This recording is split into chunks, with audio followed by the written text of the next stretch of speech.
Hi friends, അസ്സലാമു അലൈക്കും. ബിസ്മി കിച്ചണിലോട്ട് എല്ലാവർക്കും സ്വാഗതം.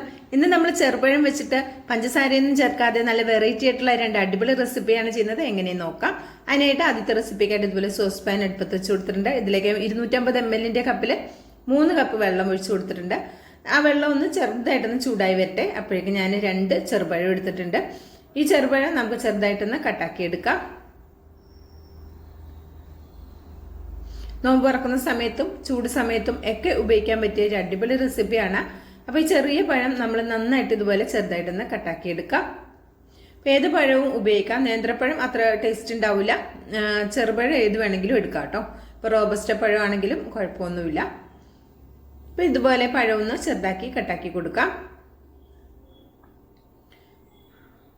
ഇപ്പോൾ 2 പഴവും ഞാനിവിടെ കട്ടാക്കി എടുത്തിട്ടുണ്ട്. ഇതൊരു സൈഡിലേക്ക് മാറ്റി വയ്ക്കാം. ഇനി ഇതുപോലെ ഒരു പാത്രം എടുത്തിട്ടുണ്ട്. ഇതിലേക്ക് 1/4 കപ്പ് ഗോതമ്പ് പൊടിയാണ് എടുത്തിട്ടുള്ളത്.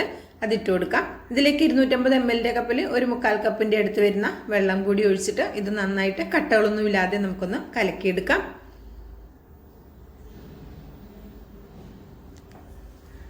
വീഡിയോ ഇഷ്ടമാകുകയാണെങ്കിൽ കാണുമ്പോൾ തന്നെ ഒരു ലൈക്ക് തന്ന് സപ്പോർട്ട് ചെയ്യാൻ ആരും മറക്കരുത്. നിങ്ങളുടെ ലൈക്ക് പ്രധാനമാണ്. ലൈക്കും കമന്റും ഒക്കെ ആവശ്യമാണ്. അപ്പോൾ എല്ലാ കൂട്ടുകാരും വീഡിയോ കാണുമ്പോൾ ഇഷ്ടമാകുകയാണെങ്കിൽ ഒരു ലൈക്ക് തന്നുകൊണ്ട് കേട്ടോ. അപ്പോൾ ഇതാ വെള്ളം ജസ്റ്റ് ഒന്ന് ചൂടായി വന്നിട്ടുണ്ട്. ആ സമയത്ത് നമ്മുടെ കലക്കി വെച്ചിട്ടുള്ള ഗോതമ്പ് പൊടി ഇതിലേക്ക് ഇട്ട് കൊടുക്കാം. എന്നിട്ട് ഇപ്പോൾ ലോ ഫ്ലെയിമിലാണ് വെച്ചിട്ടുള്ളത്. ഇനി നമ്മൾ ഹൈ ഫ്ലെയിമിൽ വെച്ചിട്ട് ജസ്റ്റ് ഒന്ന് ചൂടാക്കി എടുക്കാം. ചൂടായി തുടങ്ങിക്കഴിഞ്ഞാൽ അപ്പോൾ നമുക്ക് ഫ്ലെയിം ഒന്ന് കുറച്ച് വെക്കാം. ഏറ്റവും ലോയിലല്ല, ലോയിൽ നിന്ന് ഒരല്പം കൂട്ടി കൊടുക്കാം കേട്ടോ. ഇത് ഒരു ഇതൊക്കെ വെന്ത് വന്നിട്ടുണ്ട് കേട്ടോ. ഒരു 5 മിനിറ്റോളം ഇങ്ങനെ വെച്ച് കുറുക്കി എടുത്തു കഴിഞ്ഞാൽ നന്നായിട്ട് ഗോതമ്പ് പൊടി വെന്ത് വരും. ഗോതമ്പ് പൊടി നന്നായിട്ട് വേഗണം കേട്ടോ. അപ്പോൾ ആദ്യം ഹൈ ഫ്ലെയിമിൽ തന്നെ ഇട്ട് നമ്മൾ വേവിച്ച് കഴിഞ്ഞാൽ പെട്ടെന്ന് കുറുകി പോകും. പക്ഷെ ഗോതമ്പ് പൊടി വേഗില്ല. ഗോതമ്പ് പൊടിയുടെ ടേസ്റ്റ് വരും. അതുകൊണ്ട് ചെറിയ ഫ്ലെയിമിലിട്ട് നന്നായിട്ട് ഇത് വേവിച്ചെടുക്കുക. ഇനി ഇതിലേക്ക് ഞാനൊരു 1/4 ടീസ്പൂൺ ഉപ്പ് കൂടെ ചേർത്ത് കൊടുത്തിട്ടുണ്ട്. അപ്പോൾ ഇത് അത്യാവശ്യം നന്നായിട്ട് വെന്ത് ജസ്റ്റ് ഒന്ന് കുറുകി വന്നിട്ടുണ്ട്. ഇനി ഇതിലേക്ക് ഞാൻ ചേർത്ത് കൊടുക്കുന്നത് ശർക്കരയുടെ പൊടിയാണ് കേട്ടോ ചേർത്ത് കൊടുക്കുന്നത്.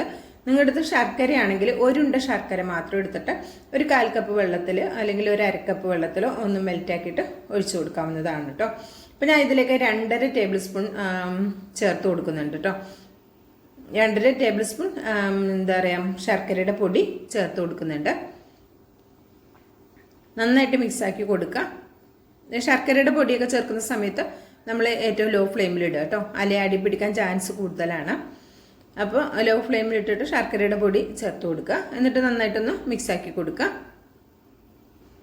ഈ ഒരു രീതിയിൽ കുറുകി വന്നാൽ മതി. ഒരുപാട് കുറുകേണ്ട ആവശ്യമൊന്നുമില്ല.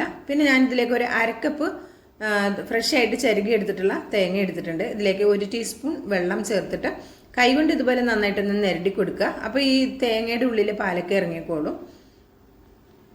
എന്നിട്ട് ഇതിലേക്ക് നമുക്ക് ചേർത്ത് കൊടുക്കാം. നിങ്ങൾക്ക് തേങ്ങ എത്രത്തോളം വേണം അതിനനുസരിച്ച് ചേർക്കാം കേട്ടോ. ഈ ഒരു 1/4 കപ്പ് എന്താ പറയുക ഗോതമ്പ് പൊടിയും അതുപോലെ തന്നെ 3 കപ്പ് വെള്ളമൊക്കെ എടുക്കുന്ന സമയത്ത് പിന്നെ ഈ ഒരു 1/2 കപ്പ് തേങ്ങ കറക്റ്റ് പാകമാണ്. നിങ്ങൾക്ക് കൂടുതൽ തേങ്ങ വേണമെങ്കിൽ ഒരു 1/4 കപ്പ് വരെയൊക്കെ എടുക്കാവുന്നതാണ്.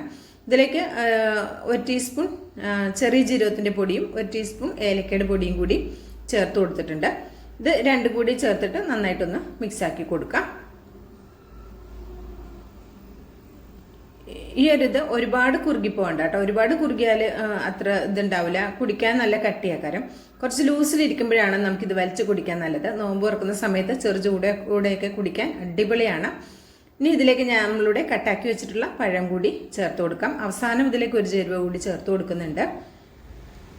പഴം കൂടി ചേർത്തിട്ട് ഏറ്റവും ലോ ഫ്ലെയിമിൽ വെച്ചിട്ട് ജസ്റ്റ് ഒരു 2 മിനിറ്റ് ഒന്ന് വേവിച്ചെടുക്കാം. ഈ പഴം കൂടി ഒന്ന് വെന്ത് വരണം. പിന്നെ ഈ മധുരമൊക്കെ പഴത്തിലേക്ക് പിടിക്കും വേണം. അതിനാണ് ഒരു 2 മിനിറ്റ് ലോ ഫ്ലെയിമിലൊന്ന് കുക്ക് ചെയ്തെടുക്കുന്നത്. ഇനി ഇതിലേക്ക് ഞാൻ ചേർത്ത് കൊടുക്കുന്നത് തേങ്ങയുടെ പാലാണ്. ഒരു 1/2 കപ്പ് പാൽ എടുത്തിട്ടുണ്ട്. അത് ഇതിലേക്ക് ചേർത്ത് കൊടുക്കാം. നല്ല കട്ടിയുള്ള തേങ്ങയുടെ പാല് 1/2 കപ്പാണ് എടുത്തിട്ടുള്ളത്. അതുകൂടെ ചേർത്തിട്ട് നന്നായിട്ടൊന്ന് മിക്സ് ആക്കാം. ഈ സമയത്ത് ഞാൻ ഫ്ലെയിം ഓഫാക്കി കൊടുത്തിട്ടുണ്ടായിരുന്നു. ഇനി ഇതിലേക്ക് ഞാൻ ചേർത്ത് കൊടുക്കുന്നത് ഒരു 2 ചെറിയ ഉള്ളി 1 ടീസ്പൂൺ നെയ്യിൽ ഒന്ന് വറുത്തെടുത്തതാണ്. ഇത് താല്പര്യം ഉണ്ടെങ്കിൽ മാത്രം ചെയ്താൽ മതി. താല്പര്യം ഇല്ലെങ്കിൽ ഒഴിവാക്കുകയും ചെയ്യാം കേട്ടോ. ഓയിലൊന്നും ഇല്ലാതെ നെയ്യൊന്നും ഇല്ലാതെയൊക്കെ കഴിക്കാനും പറ്റും. പിന്നെ താല്പര്യം ഉണ്ടെങ്കിൽ മാത്രം നെയ്യിലൊന്ന് തൂമിച്ചാൽ മതി. അപ്പോൾ ഇത് ഇത്രേ ഉള്ളൂ. വളരെ സിമ്പിളായിട്ട് ചെയ്തെടുക്കാവുന്ന, നോമ്പ് തുറക്കുന്ന സമയത്ത് ചെറിയൊരു ചൂടോടെയൊക്കെ കുടിക്കാൻ പറ്റിയ ഒരു അടിപൊളി ഐറ്റമാണ്. ഇഷ്ടമായിട്ടുണ്ടെങ്കിൽ തീർച്ചയായിട്ടും ട്രൈ ചെയ്ത് നോക്കണം കേട്ടോ. ഇത് വേണമെങ്കിൽ നമുക്ക് കുറച്ച് ചൂട് ആറിയതിന് നന്നായിട്ട് ചൂട് തണുപ്പിച്ചതിന് ശേഷം കുടിക്കാം, അല്ലെങ്കിൽ ചെറു ചൂടോടെയും കുടിക്കാവുന്നതാണ്. അടുത്ത റെസിപ്പിക്കായിട്ട് ഞാനിവിടെ പഴം എടുത്തിട്ടുണ്ട്. ഇതിൽ നിന്ന് നമുക്ക് പഴം ഇതിലേക്ക് ചേർത്ത് കൊടുക്കാം. ഞാൻ 2 പഴമാണ് കേട്ടോ ഇതിൽ നിന്ന് എടുക്കുന്നത്. 2 പഴം ഇതിലേക്ക് ഇട്ട് കൊടുക്കാം.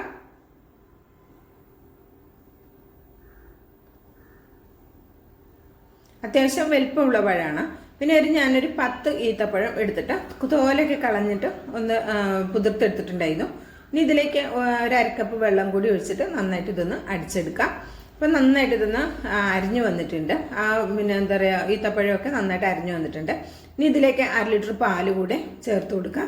ഇത് ഞാൻ തിളപ്പിച്ചതിന് ശേഷം തിളപ്പിച്ചെടുത്തിട്ടുള്ള പാലാണ്. ഇതുകൂടെ അടിച്ചെടുത്തിട്ടുണ്ട്. ഇതുകൂടെ ഒരു സൈഡിലേക്ക് നീക്കി വെക്കാം. ഇനി എടുത്തുന്നത് ഇതുപോലെ വത്തക്കയാണ്. ഇത് നമുക്ക് ചെറുതായിട്ടൊന്ന് കട്ടാക്കി എടുക്കാം.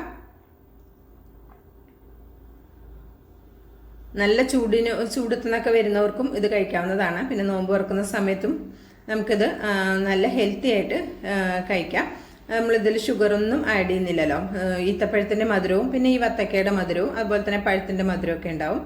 അത്രയും മതി. നല്ല ടേസ്റ്റാണ് കഴിക്കാനായിട്ട്. ഇതിങ്ങനെ കഴിക്കുമ്പോൾ നല്ലൊരു ഉന്മേഷ ഉണർവൊക്കെ കിട്ടും. നല്ല വയറൊക്കെ ഇങ്ങനെ തണുക്കുന്ന മാതിരി തോന്നും. നല്ല ടേസ്റ്റി ആയിട്ടുള്ള നല്ല ഹെൽത്തി ആയിട്ടുള്ള ഒരു ഡ്രിങ്ക് കൂടിയാണ്. അപ്പോൾ ഈ വത്തക്ക ഇതുപോലെ ചെറിയ കഷ്ണങ്ങളാക്കി കട്ടാക്കി ഇതുപോലെ പാത്രത്തിലേക്ക് ഇട്ട് കൊടുക്കാം. അപ്പോൾ നമ്മൾ കുരുവൊന്നും കളയേണ്ട ആവശ്യമില്ല കേട്ടോ. കുരു കളയണമെന്നുള്ളവർക്ക് കളയാം, കളയണ്ടെങ്കിൽ കളയും വേണ്ട. അപ്പോൾ ഇതുപോലെ ഒന്ന് കട്ടാക്കി ഇട്ട് കൊടുക്കാം. ഈ 2 റെസിപ്പിയിൽ ഏതാണോ നിങ്ങൾക്ക് കൂടുതൽ ഇഷ്ടമായെന്ന് തീർച്ചയായിട്ടും അഭിപ്രായം അറിയിക്കാനും മറക്കരുത്. നമ്മുടെ വീട്ടിൽ കാണുന്ന സാധാരണ ചേരുവകൾ വെച്ചിട്ട് ചെയ്തെടുക്കാൻ പറ്റിയ 2 വെറൈറ്റി ആയിട്ടുള്ള ഡ്രിങ്കാണ് കാണിച്ചത്. അപ്പോൾ 2ഉം ഇതുപോലെ ഞാൻ കട്ടാക്കി എടുത്തിട്ടുണ്ട്. ഇനി ഇതിലേക്ക് നമ്മളുടെ കുറച്ച് ഐസ് ക്യൂബ് കൂടെ ചേർത്ത് കൊടുക്കാം.